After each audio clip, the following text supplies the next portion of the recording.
In this example, we end up looking at a lot of different materials, and we start trying to identify, in certain cases, various mechanical properties, and then in other instances we're asked to compare. So I'm not going to go through all the various A through K's.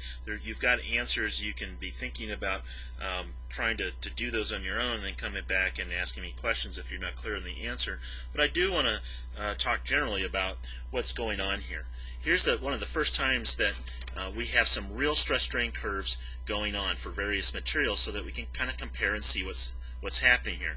We have several different steels: 1060 CR steel, 1045 HR steel.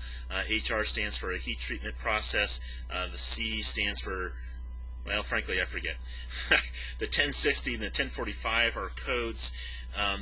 There's a literalness to the 1060 and the 10 and the 45 that has to do with carbon content and also some other things going on there. Then we have a structural steel here. So 3 different steels.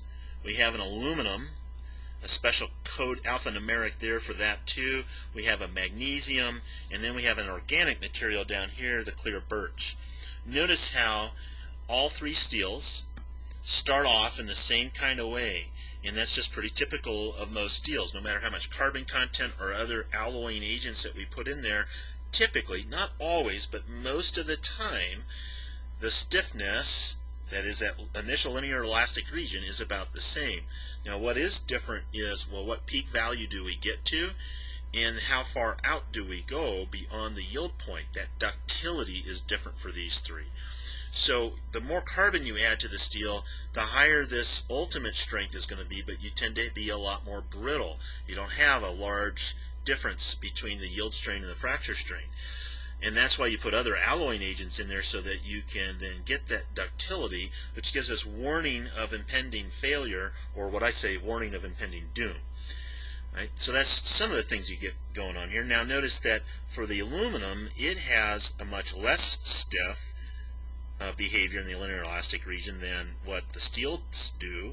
The magnesium has even less stiffness, but yet both of those have sort of a well-defined point at the proportional limit, versus this organic material, the wood, the clear birch, bends over right to begin with. It really never has a linear elastic region. That's very characteristic of a whole lot of different woods. Now if we put all the woods on a plot and had the appropriate scale, we'd see the same kind of different variation that's happening for these different metals, but all within the different species of wood as well. Materials are just all over the place. Now the more organic it is, the less controlled and repeatable some of these curves will be. That's important to note.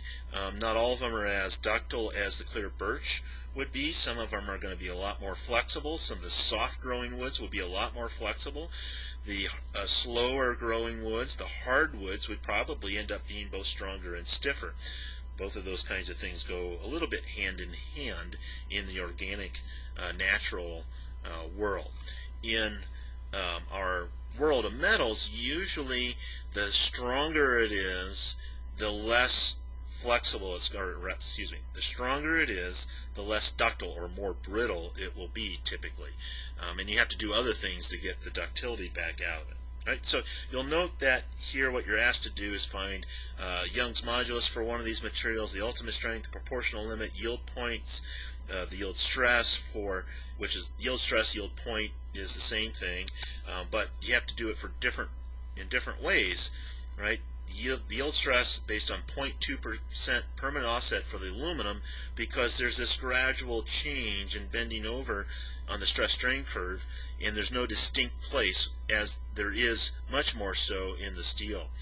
Same thing is true of the magnesium, and even more so the clear birch, that we'd use the 0.2, sometimes 0.5% offset to find these. Right? Then you got other questions now to compare about which is strongest, which is the most ductile, which is the most brittle, most resilient, toughest material, the stiffest. The part of the why to all of these is to nail down back to the basic definition of that particular property, and then that's what the basis of your comparison is. It's not all qualitative. You could go do the numbers here to figure that out.